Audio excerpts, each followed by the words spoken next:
Hi friends, आप सभी का एक बार फिर से मेरे यूट्यूब चैनल JKLP में स्वागत है। ठीक है, तो जैसा कि आप सभी लोगों को पता होगा, इस क्लास के माध्यम से मैं 10th क्लास की साइंस को कवर कर रहा हूं, जिसमें मैंने इलेक्ट्रिसिटी ये चैप्टर है आपका, ठीक है, जो फिजिक्स का, उसके बारे में क्या कर रहे हैं, बात कर रहे हैं। ठीक है, तो ऑलरेडी इलेक्ट्रिसिटी के चैप्टर्स के बारे में मैंने कुछ क्लासें करा रखी हैं। ठीक है, तो अब हम क्या करेंगे, आज के हमारी क्लास का नेक्स्ट टॉपिक है इलेक्ट्रिक एनर्जी। ठीक है, टॉपिक का नाम क्या है, इलेक्ट्रिक एनर्जी, इसके बारे में बात करेंगे। ठीक है, तो देखिए ध्यान से, इलेक्ट्रिक एनर्जी क्या कहते हैं, इसको हिंदी में कहते हैं वैद्युत ऊर्जा। क्या कहते हैं इसको, वैद्युत ऊर्जा कहते हैं। ठीक है, तो किसी चालक में वैद्युत आवेश के प्रवाहित होने में जो ऊर्जा व्यय होती है, ठीक है, यानी चालक मतलब कोई तार है, ठीक है, तो उस तार में वैद्युत आवेश के प्रवाहित होने में जो ऊर्जा व्यय होती है उसको हम क्या कहते हैं, उसको हम इलेक्ट्रिक एनर्जी कहते हैं। ठीक है, आपको समझ में आ गया होगा। ठीक है, तो देखो इस ऊर्जा का जो मात्रक होता है, अगर कहा जाए ऊर्जा का मात्रक, ठीक है, मात्रक बोले तो यूनिट क्या होती है, वो होती है इसकी जूल। क्या होती है, जूल होती है। ठीक है, तो इसका जो फॉर्मूला क्या होता है, डब्ल्यू बराबर के वी इंटू क्या होता है, क्यू होता है। ठीक है, यानी कि जो व्यय होने में जो ऊर्जा लगती है वो क्या है, डब्ल्यू बराबर के वी इंटू क्यू होती है। ठीक है, जहां पर वी क्या है आपका, वी एक विभवांतर है, यहाँ पर वी क्या है, एक विभवांतर है, और क्यू क्या है, आवेश है। क्या है, क्यू एक आवेश है। ठीक है, तो विभवांतर का मात्रक क्या होता है, इस विभवांतर का मात्रक होता है वोल्ट, और आवेश का मात्रक क्या होता है, तो आवेश का मात्रक होता है कूलम। क्या होता है, कूलम होता है। ठीक है, अब देखिए ध्यान से, अब हम क्या करेंगे, अब हम इनके फॉर्मूला को चेंज करके हम इसके कई सारे फॉर्मूला निकालेंगे, यानी कि धारा और विभवांतर के पदों में, या फिर हम क्या कहते हैं, धारा और क्या कहते हैं, आवेश के पदों में इसके फॉर्मूला निकालने की कोशिश करेंगे। ठीक है, तो देखिए ध्यान से, हम जानते हैं कि हम लिखेंगे वी नो दैट, हम जानते हैं, तो हम क्या जानते हैं कि Q बराबर जो होता है वो क्या होता है, IT होता है। ठीक है, तो इस वाले फॉर्मूले में Q की जगह पे क्या पुट कर देंगे, इस I2 को पुट कर देंगे, तो क्या हो जाएगा, तो हमारा जो नया फॉर्मूला निकल करके आया W बराबर के V इंटू आई टी, कितना हो जाएगा, हाँ पहला फॉर्मूला क्या निकल करके आया, W is equal to V into I T, ये हमारा क्या हो गया, फर्स्ट फॉर्मूला हो गया। ठीक है, अब देखिए ध्यान से, हम एक चीज जानते हैं कि V बराबर क्या होता है, IR होता है। ठीक है, तो इस v की जगह पे ये वाली वैल्यू पुट कर देंगे, ये वाला आपका क्या है, ओम्स लॉ होता है, ये हमने कहां से लिया, ओम्स लॉ से लिया।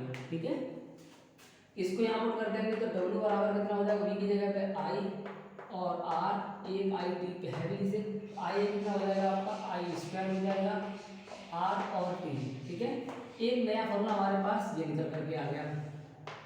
ठीक है, अब देखिए ध्यान से, एक i बराबर सूत्र होता है v अपॉन r होता है, अगर यही वैल्यू यहाँ पर पुट कर देंगे तो W इज इक्वल टू कितना आएगा, I की जगह पे V अपॉन R, इसका स्क्वायर है तो स्क्वायर लगा दिया, इंटू R इंटू कितना हो जाएगा T, एक R से एक कट जाएगी आपकी, तो नया फॉर्मूला क्या निकल करके आएगा, W बराबर के, तो वो निकल करके आता है आपका V स्क्वायर, ऊपर नीचे क्या हो जाएगा R, और पीछे क्या हो जाएगा आपका T। ठीक है, तो एक फॉर्मूला ये निकल करके आ जाता है। तो कुल मिला करके हमने क्या समझा कि इलेक्ट्रिक एनर्जी क्या होती है, कि किसी चालक में वैद्युत आवेश के प्रवाहित होने में जो ऊर्जा व्यय होती है, ऊर्जा का उसे क्या कहते हैं, वैद्युत ऊर्जा कहते हैं। ठीक है, ऊर्जा का मात्रा क्या होता है, जूल होता है।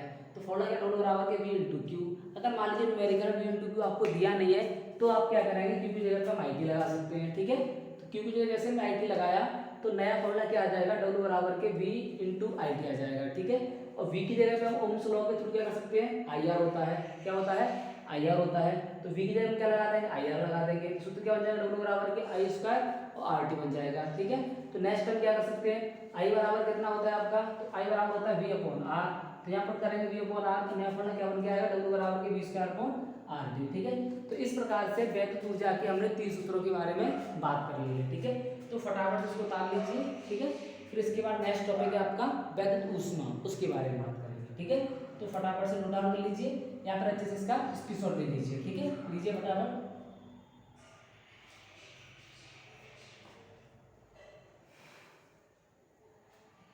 चलिए आपने उतार लिया होगा, तो हम आगे बात कर लेते हैं।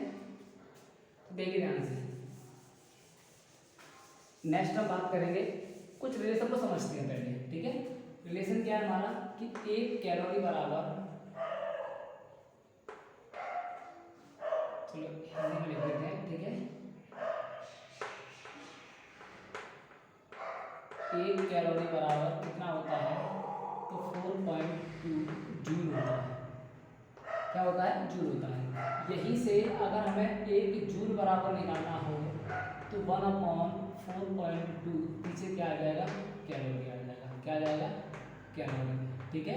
हाँ, तो कुल मिलाकर के हमें समझना क्या है कि अब हमें निकालना है ऊष्मा का मान। किसका निकालना है, ऊष्मा का मान, ठीक है।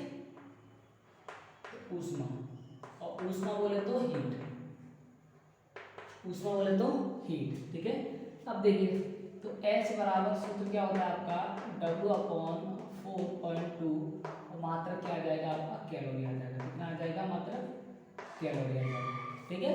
अब देखिए ध्यान से, तो H एक सूत्र हमने W क्या पढ़ा था, V/Q पढ़ा था, नीचे क्या आ जाएगा 4.2 हो जाएगा, ठीक है। दूसरा सूत्र हमने क्या पढ़ा था, VIT, और नीचे क्या आ जाएगा 4.2 आ जाएगा। एक सूत्र हमने क्या पढ़ा था, तो वो पढ़ा था I² RT अपन कितना आ जाएगा 4.2 आ जाएगा। और एक सूत्र हमने क्या पढ़ा था, V²T/R/4.2, ठीक है। और इन सभी के मात्रक क्या हो जाएंगे, कैलोरी हो जाएंगे। क्या हो जाएंगे, कैलोरी हो जाएंगे, ठीक है। तो कुल मिलाकर के हमने क्या किया कि ये देखो इलेक्ट्रिक एनर्जी से हमने इसको ऊष्मा यानी कि हीट के फॉर्मेट में इसके वही फॉर्मूले को निकालने की कोशिश की है, ठीक है। देखिए कुल मिलाकर के ये फॉर्मूला इतने इंपॉर्टेंट है कि कोई ना कोई न्यूमेरिकल जो है इन फॉर्मूले के ऊपर आपका आ जाता है, ठीक है। तो फटाफट से आप क्या कर सकते हैं, इस फॉर्मूले को नोट डाउन करिए, अच्छे से करिए फटाफट नोट डाउन। फिर आगे बात करेंगे वैद्युत सामर्थ्य के बारे में, ठीक है। आपने नोट डाउन कर लिया होगा, आगे बढ़े, ठीक है। तो चलिए नेक्स्ट हेडिंग है हमारी वैद्युत सामर्थ्य।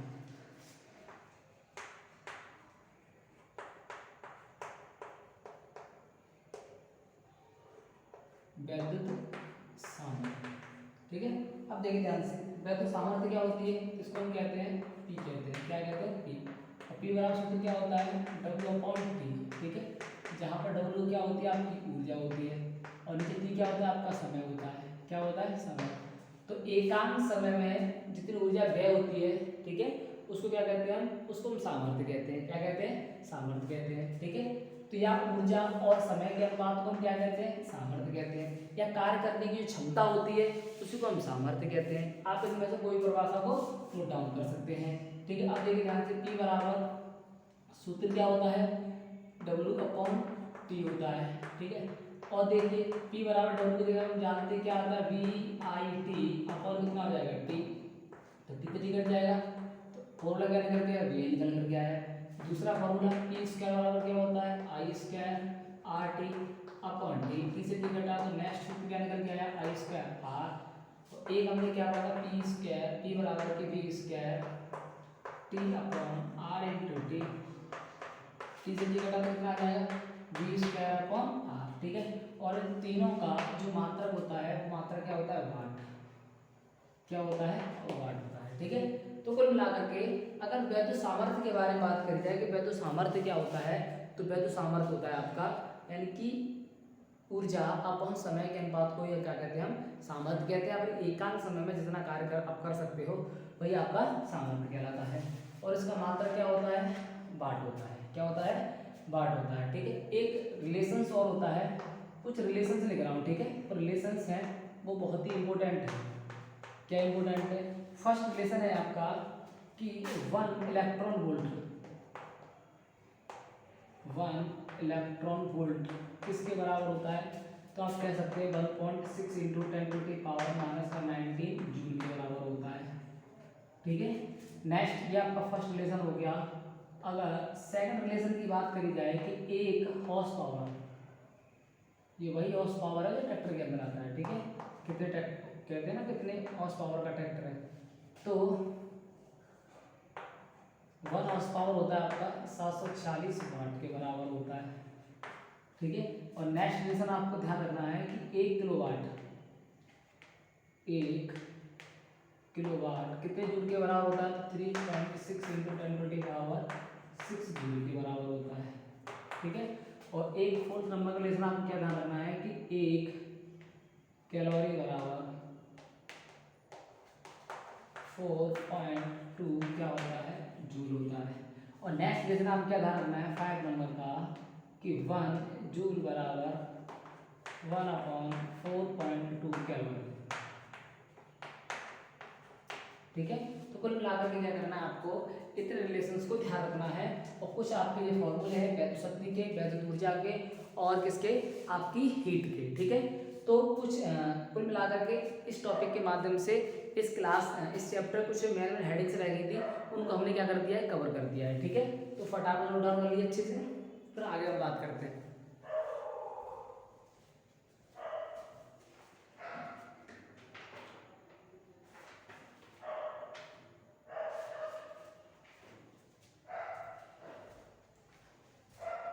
चलिए, तो आप लोगों ने नोट डाउन कर लिया होगा, अब आगे बात कर लेते हैं। देखिए, कुछ आपके वैद्युत हीट पे यानी कि ऊष्मा पर आधारित कुछ आपके उपकरण भी हैं जो आपके इस चैप्टर में दिए जाते हैं। जैसे आपका वैद्युत बल्ब हो जाएगा, वैद्युत बल्ब हो जाएगा। ठीक है, और सेकंड नंबर पे आपका क्या हो सकता है, वो आपका हो जाएगा प्रेस हो जाएगा। ठीक है, और थर्ड नंबर पे आपका क्या हो जाएगा, जैसे आप हीटर कह सकते हैं। ठीक है, हीटर हो जाएगा। तो कुल मिलाकर के यही क्या है, कुछ एग्जांपल्स हैं जो किस पर आधारित है आपके, वो आपके आधारित है हीट पर आधारित है। ठीक है, ये क्या करते हैं, हीट को प्रोड्यूस करते हैं, जिसकी सहायता से हम इसका कहीं ना कहीं प्रयोग कर लेते हैं। ठीक है, तो इस क्लास के माध्यम से हमने क्या किया है कि इस चैप्टर की जितनी भी कुल मिलाकर के इलेक्ट्रिसिटी वाला जो चैप्टर है वो इस क्लास के माध्यम से हमने पूरी तरीके से समाप्त कर दिया है। ठीक है, तो धन्यवाद।